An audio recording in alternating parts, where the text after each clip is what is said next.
Sweet, should be started now. So, hello, my name is Grace Smith and I am your interviewer. Hello.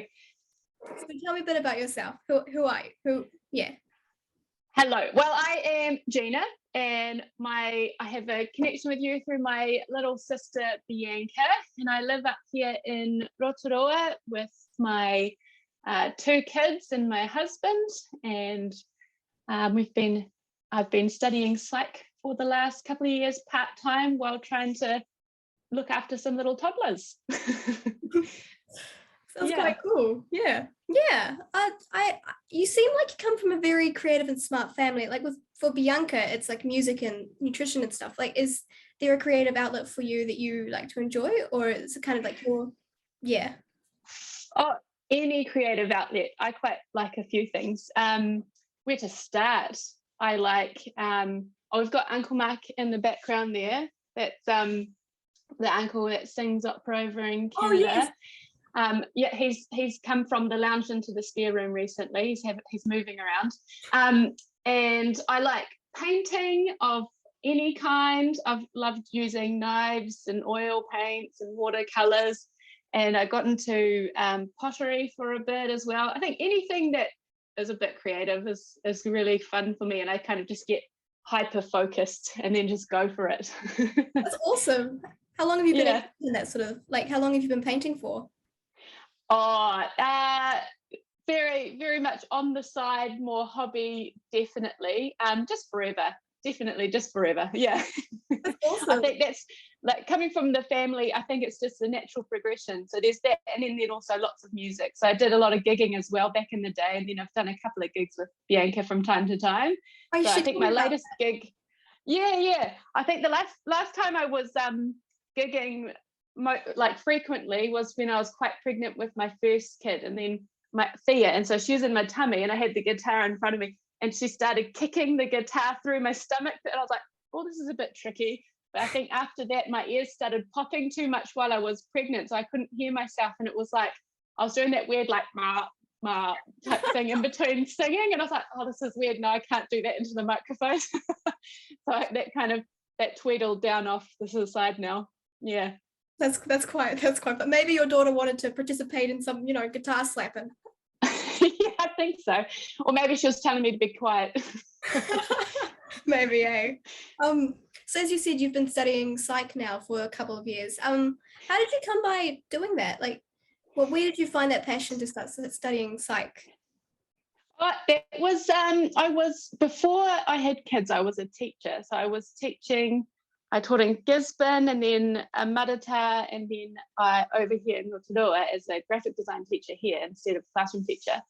And I think I was a bit inspired by a lot of those things I saw in the community and stuff like that through being a teacher, and also my upbringing through in the church, where I was quite interested in the counselling side of that atmosphere that happened there. So I got to having my first kid, and I thought, I really want to go back and do something different to teaching. And there was lots of the kids that I worked with where I was like, there's so much more that they need to be dealing with right now that's like before teaching. And I really felt driven to help with that.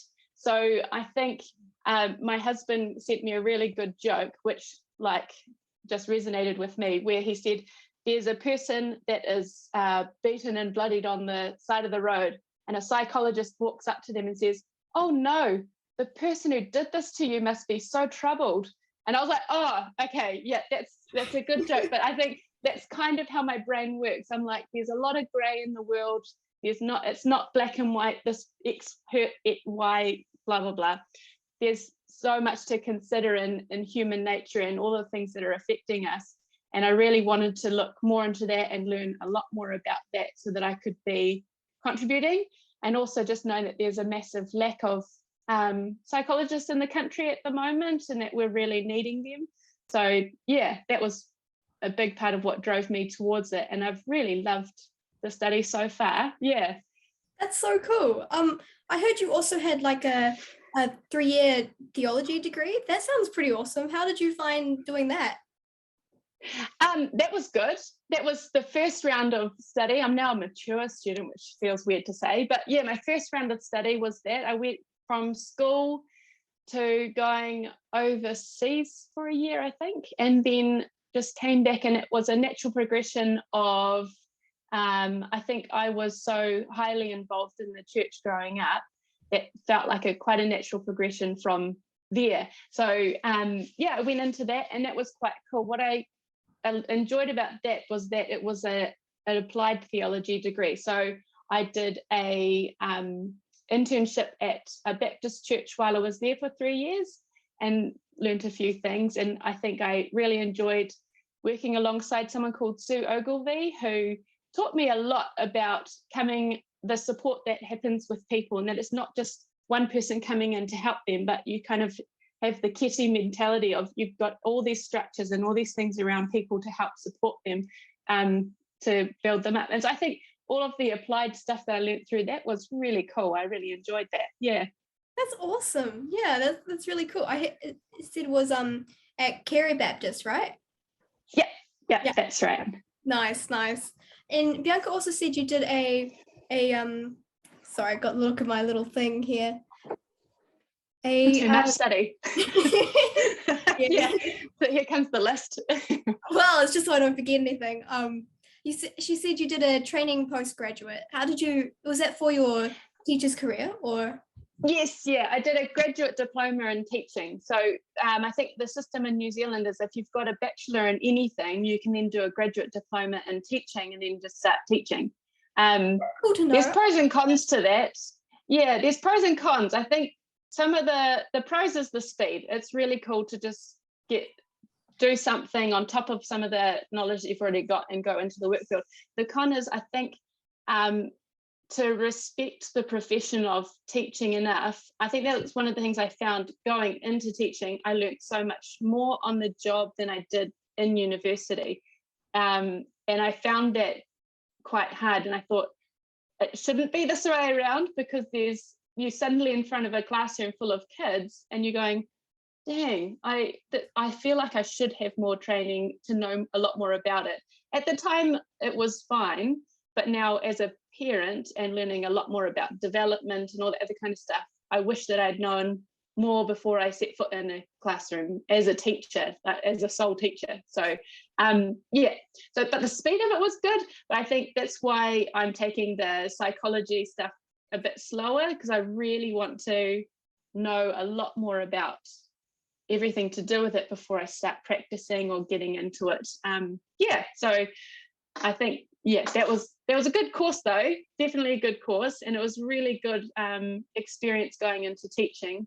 But yeah, I think I probably would have preferred teaching training for a bit longer if I was to do it again. Yeah. Oh yeah, well that's cool to know though. That's cool to know if, like, say if I wanted to go into teaching, if I wanted to do like a teaching postgraduate, it's cool to hear all the different ways people kind of think about it.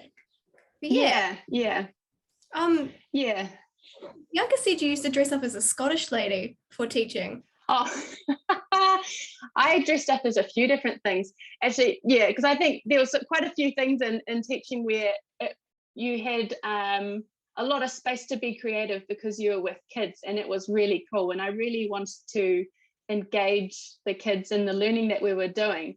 I think my very first year in teaching, we studied the brain on the first term, and so I sometimes did the lessons dressed up as a character with an accent and everything like that. And the funny thing is we had, just while I was dressed up like this, we had Aero come to assess the school, the Education Review Office. So one of the people from that came into my classroom, and I thought, well, I can't break character. So I kept going, yeah. And apparently the principal came up to me after and said, the Aero Review were asking me about an Irish teacher, and I couldn't think who they were talking about, and then realised that it was you doing your characters. So that was a bit funny, but I know I think they enjoyed it, and I think anything that helps remember things better and how we learn things like that tend to stick a bit more. So yeah, by the end of that term, we ended up I went to the butcher's super early in the morning and got a whole lot of sheep brains, and they were dissecting sheep brains and doing stuff like that and getting really hands-on. So that was quite fun. And I think, yeah, getting Really into the cool. creative side of it with the kids, they had a bit of fun, which is cool. Yeah. What was the general age group that you taught? Intermediate. So it was all like 9 to 12, 13, depending on who was in the classroom. Yeah. So in Gisborne, it was year 7 and 8, and the same thing in Marata, but Marata was a much smaller school, so I only had about 19 kids in my class, which is cool because it's the one near Makatu and all that kind of stuff on the east coast there.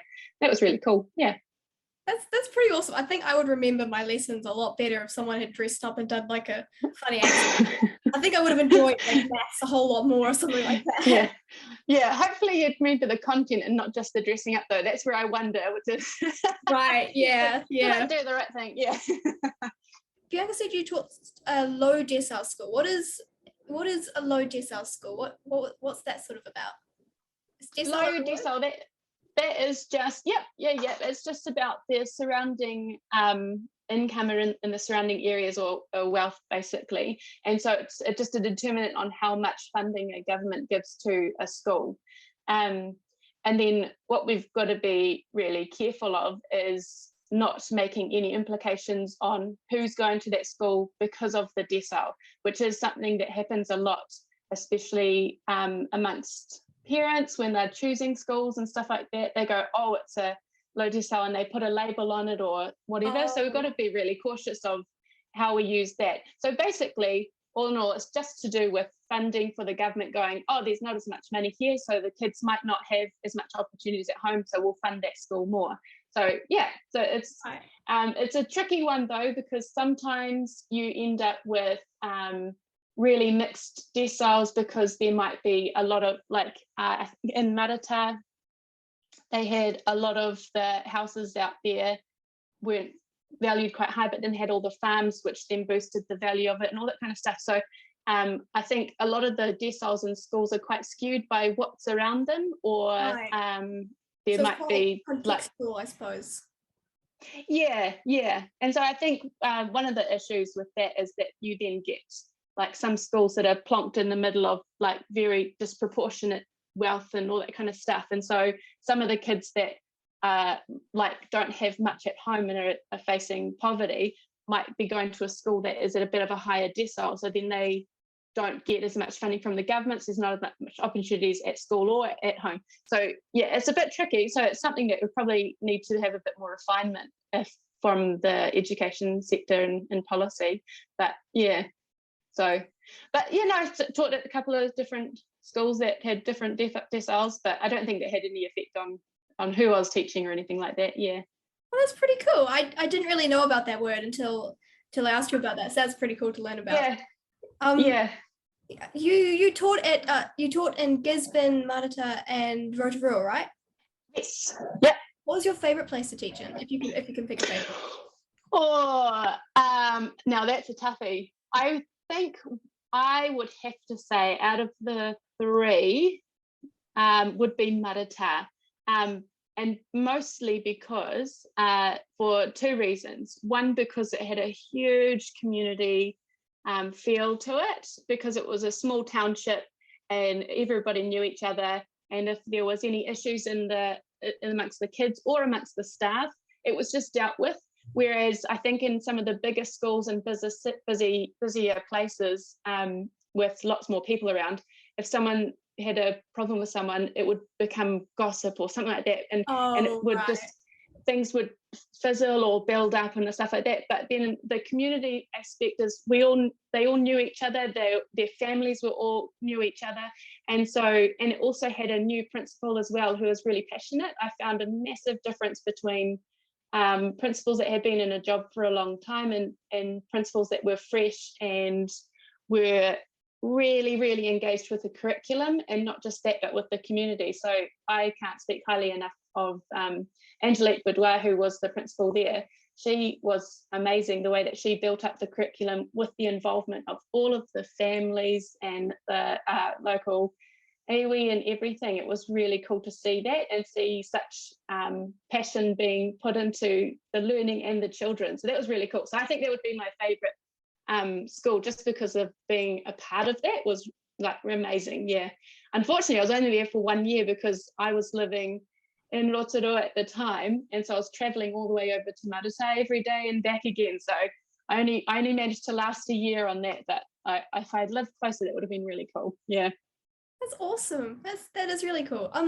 Earlier on you mentioned that you were a graphic design teacher. How long have you been doing graphic design for? I taught that at Kaitel, and that would be partly from the like just natural hobby side of doing any form of art. And then I applied for the graphic design teacher at Kaitel, and they accepted me. So I taught that for 2 years before I ended up having my first baby. So yeah, that was a lot of fun. It was really cool. We entered a lot of competitions, and the kids did some amazing artwork on the computer. And it was really cool to see them learning how to be creative in like a virtual way. And yeah, so it was quite good. Yeah.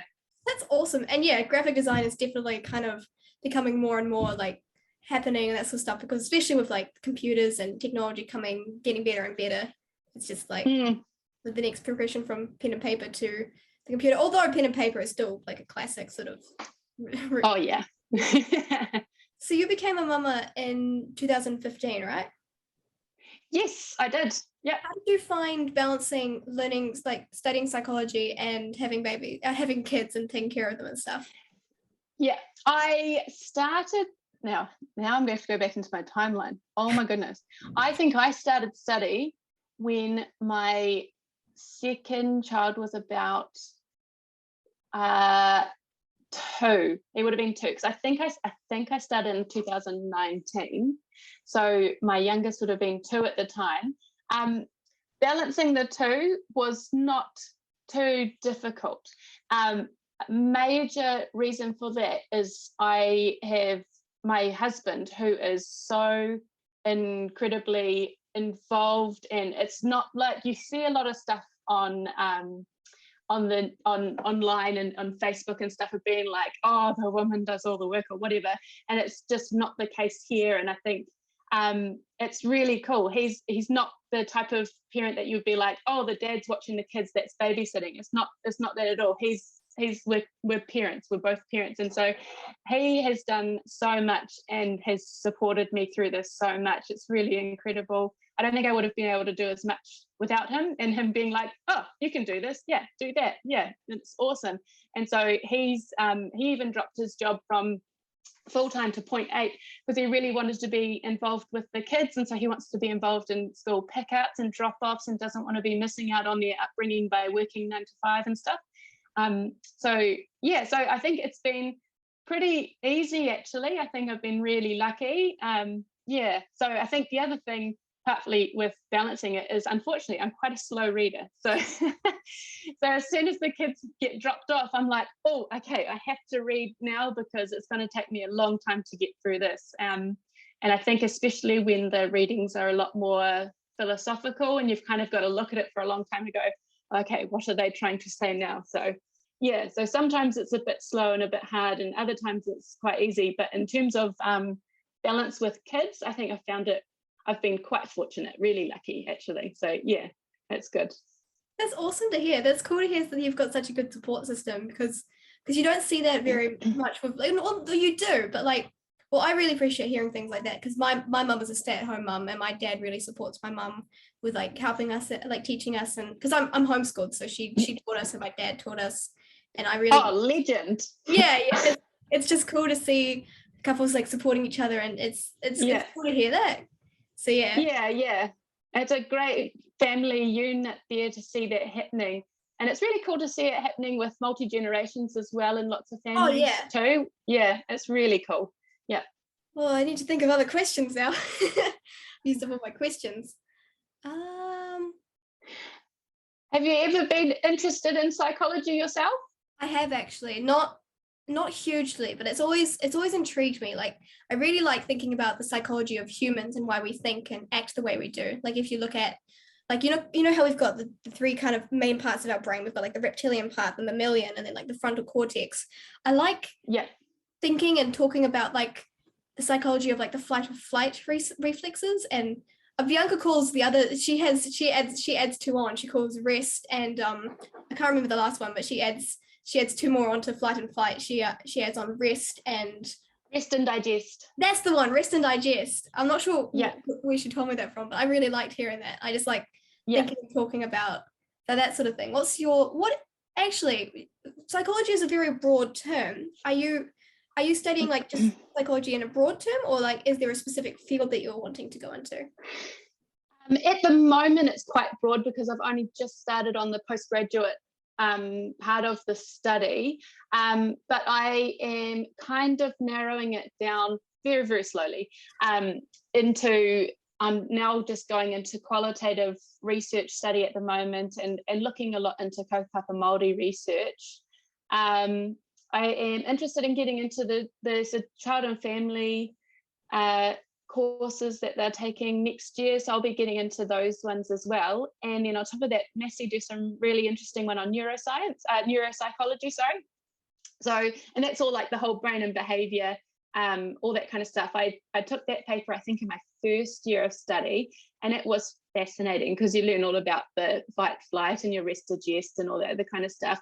But you also surprisingly learn a lot about how the eye functions and how the ear functions and all that other kind of stuff. And you think, how does this have to do with psych? And then as you get further into it, you go, oh, because you get more into like the whole like ontology and epistemology side of things, where you're kind of going, oh, because we're all social beings and our consciousness of reality is dependent on our perceptions and our senses and all this other kind of stuff, and how we interact with the world has a big impact on how our quality of life and the quality of life of other people around us, or how society develops and all that kind of stuff. So it was really interesting to learn a lot about that. And I can see, like, if you look into things like ADHD and stuff like that, where you learn a lot more about, oh, so this is just simply what is happening in the brain. This is the neurotransmitters that might be you need to have more of them or whatever else. And it takes away a lot of stigma of a lot of labels when you go, oh, this is just what's happening biologically in the body. And then you can see the comparison of what's happening biologically with what's happening socially around them and all that kind of stuff. So I'm quite interested in the neuropsych side of things as well. And then I'll be hopefully learning a lot more about the social side of things as I carry on. But in terms of a specific focus, I'm far away from that. But I think the beauty of psych is that you're not going to be stuck in one type of a job in the future. So my end goal is clinical psychology.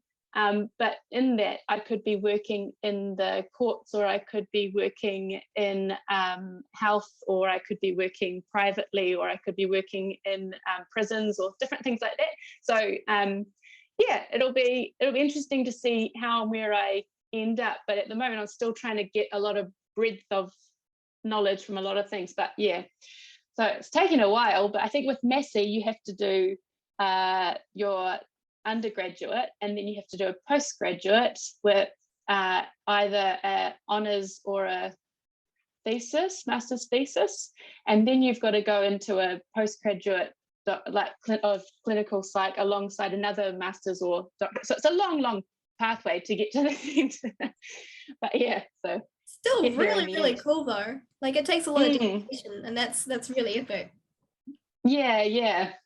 I think one of the best things I've been learning, one thing that stuck with me mostly, is there's a guy called Bronfenbrenner, and he talks a lot about looking at not just a person as an individual, but then you go, what's happening with them, and then what is happening with their inner unit, like their family, their school, then what's happening in the wider unit in their community, and then what's happening wider, and then you get to history and your context. And it's quite good to look at, to learn a lot about different ways of knowing things, different ways of seeing things, and things like that. So it's been quite cool, actually. Yeah. That's awesome. This is really cool to hear. Like, the whole reason for this little interview channel, podcast channel, is just for me to talk to people about interesting things and like learn from that sort of thing. Like, this is in a way sort of my schooling, is just being able to talk to people. And this is really cool things to hear. Like, I would have never known about some of these things you talked about. Also, what do you think is a common misconception about psychology? Oh, common misconception. I don't know. I would have to talk to a lot more people. I think I am hesitant to make claims on what other people are thinking, but I don't know what other misconceptions would be, to be honest. So yeah, I guess I haven't talked to enough people about what they think psychology is in the first place. So yeah.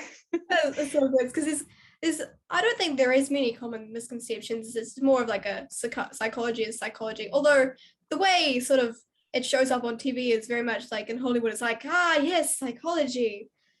I don't know. That's the only thing I can think of. Yeah, no, definitely. I think there's occasionally a lot of people that go, oh, I can't remember if it's a psychologist or a psychiatrist, and getting confused between the two. Yeah. So I think psychiatrists, you just think they prescribe medicine alongside, and psychologists don't. I think is one of the main easiest ways to differentiate those two. Right. Which is good. Yeah. That is good to know, because there was something that I was trying to remember to ask. I was like, what's the difference between a psychiatrist and a psychologist? It's cool to know that it's just one prescribes medicine, one doesn't. And is one of the things, but like it's a big thing. Yeah. Yeah. Oh, that's cool. Yeah. Nice. And what I was wanting to ask, what kind of music are you interested in, and what kind of things are you doing with Yankee?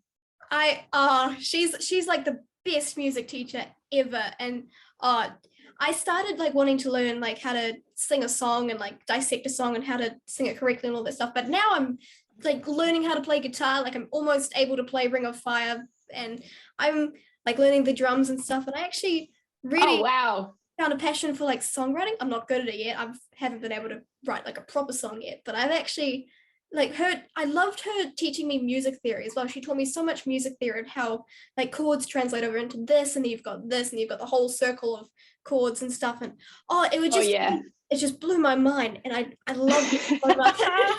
That's good. I take that for granted as your sister. That's awesome to hear that. Yeah. I don't think there is any such thing as a proper song, though. I think that's the beauty of art. Is I think whatever you're doing will be awesome. It's a great expression. Yeah. Oh, I've just been so thankful for her teaching me, though. It's the coolest things. And like, she taught me like all these different little like riddles, like not riddles, but like how to remember the names of the chords, and like, she told me one, like Grace and Bianca Can Do Everything, which she said was originally like Gina Can Do Everything. Yeah. Which is just cool to like. It was really cool teaching, and I really liked that. And I was talking to her about like how I've got a little podcast channel now, and she's like, you should interview my sister. She's like learning psychology, and she told me a little bit about it. She was like, that sounds awesome. Yeah. And cool. Yeah, it's cool. Nice. Actually, I was just thinking of a connection between music and psychology. One of the things I learned in the brain and behavior paper was like because of what's happening in the brain and neural pathways that are being formed and then used, and they solidify the more that they are used and all that kind of stuff, was interesting in terms of hearing, because they said that there were some people that were they lost their hearing, but they were like hesitant to go get hearing aids and stuff like that, and so the neural pathways weren't being used because the sense was being less and less. So when they finally did go around to getting hearing aids in, the meaning of that sense in their brain was not the same as it used to be.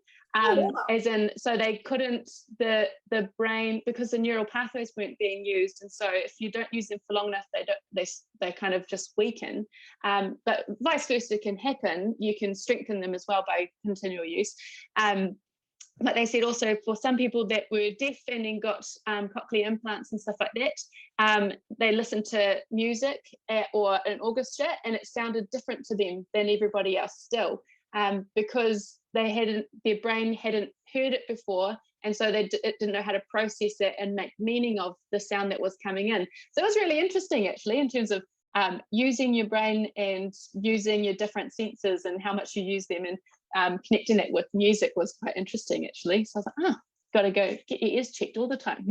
That is really fascinating. I never considered someone, of course it makes sense that someone who had never heard an orchestra before might process it differently to me, but like I guess you never really think about something that you take for granted all the time, like hearing and stuff.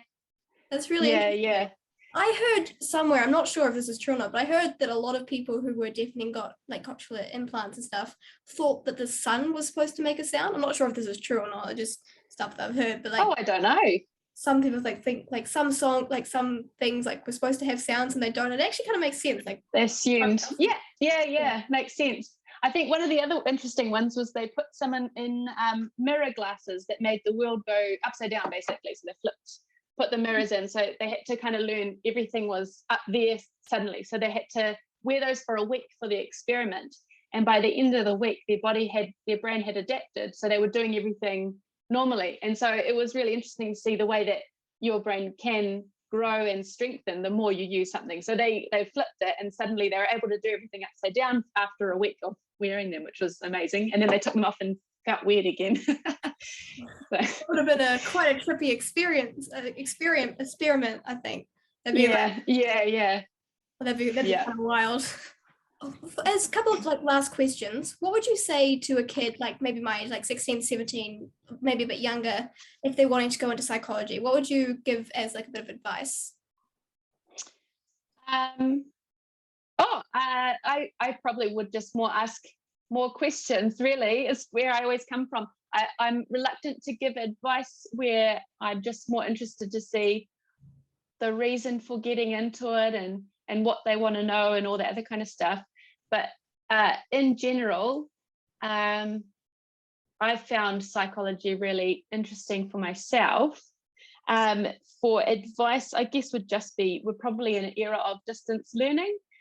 So be prepared to read a lot, I think would be the main thing. That's something I've seen a lot on some of the chat forums where people go, oh my gosh, there's so much reading in this course, and oh, why, what? And it seems like it's a surprise to lots of people. So don't be surprised to have lots and lots and lots to read. So I guess we're trying to get lots of information into us, and a lot of it is by distance now.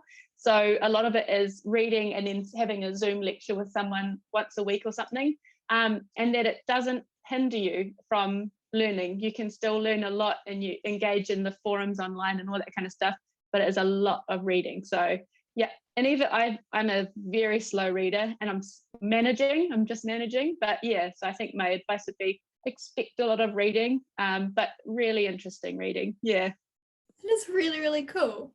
No, that's good words. I like how you've been saying I'm reluctant to give words on this or give advice on that. It's cool to hear, well, not that, I like the fact that you're admitting that you probably don't know everything. Because it's cool to see some people, because some people are like, oh, well, you just do this and you just do this. It's cool to see people are like, well, I mean, I know what worked for me, like that sort of thing. Yeah, I think it's probably because I have a feeling we're living in a soapbox kind of era where everyone's getting up and giving their advice or sharing their links on Facebook, social media, going, this is what I believe, this is what I think. And it's very much a soapbox era where everyone's kind of giving advice and saying stuff. And I think it might be, I think my motto for this year is listen twice, speak once. Really like and I think I think we're in a moment at the moment where it's a much more like, let's just sit back, let's do a lot more empathy, let's do a lot more listening, and not just listening to go, okay, I hear you now, say my point. I'm a lot more listening of going, what do you really mean? What do you think? I want to understand what you're thinking. So I think in terms of anyone asking advice and opinions, it's very good to just go, oh, you should do this. But I think they might have already been said that already, or someone might have given them too much advice and might be overwhelmed, or all that kind of stuff. So I'm like, I get a lot more context, ask a lot more questions before actually saying anything and saying, oh, this is what you need to do. So, but in general, there's lots of reading in psychology. in any study, so lots and lots of reading. I mean, it's universal. And don't be afraid to be wrong. Yeah, that is good too. Never being afraid to be wrong as well, because I feel like it is very much a soapbox that's this is my opinion and this is what my opinion is. I think it's also very much like people are very afraid to be wrong this right now. So it's kind of like, well, I didn't say that, actually I was just insinuating that, like it's So now there's a good psychologist called Karl Popper. That's a great name. And he was a slightly more recent one in terms of the development of like the philosophy of science. And his main point was we need to drive towards falsifiability. We need to be able to put our theories and our ideas on the line in such a way that someone could prove them wrong, not because we're demeaning our own opinions, but because we're wanting to be open and modest and cautious about what we're saying could be true. So it's being a bit more like considerate and thoughtful and cautious, and not saying this is the right way. It's saying here's my opinion, and if this is right, it means this will happen. And so you're able to falsify and go, oh, well, that didn't happen. Oh, that did happen. And so then it's quite a lot more honest in the way that we communicate and put our ideas forward, which is cool. Yeah. That is really, really cool. Yeah, so there's a large breadth to what you read up on in psychology as well. It's from philosophy to the eye to everything. So oh yeah. Yeah, but it's really, really good learning. Really good learning. Well, yeah. This has been really cool. Unfortunately, we've got like, oh dear, three minutes left before the Zoom meeting will automatically shut off. But thank you so much for taking the time to talk with me about it. I really appreciate that. Oh, no worries. Thanks for having me. And it's great to talk to you. I hope I'll catch you down near Bianca's place someday. Oh, definitely. It's gotta happen. I'm so happy that I finally met Yeah. her. She does talk a lot about like what you talk about, and like she did tell me a little bit of what you already have learned from psychology and stuff. So it's been cool to finally meet you. But yeah. Oh, cool. Oh yeah. We'll have to get a cup of tea and have a yarn later. Absolutely. If people watch my channel and want to find where you are, if they wanted to chat with you and stuff, do you go on the social medias? Do you tick the tack, the Instagram? Not really. I'm on Facebook. But no, I don't really. Oh, good. I think I'm so busy just reading. I just sit down in a hole and I read all day is pretty much what I do. Great. Well, thank you so much for coming. Thank you so much for joining me, and I really appreciate it.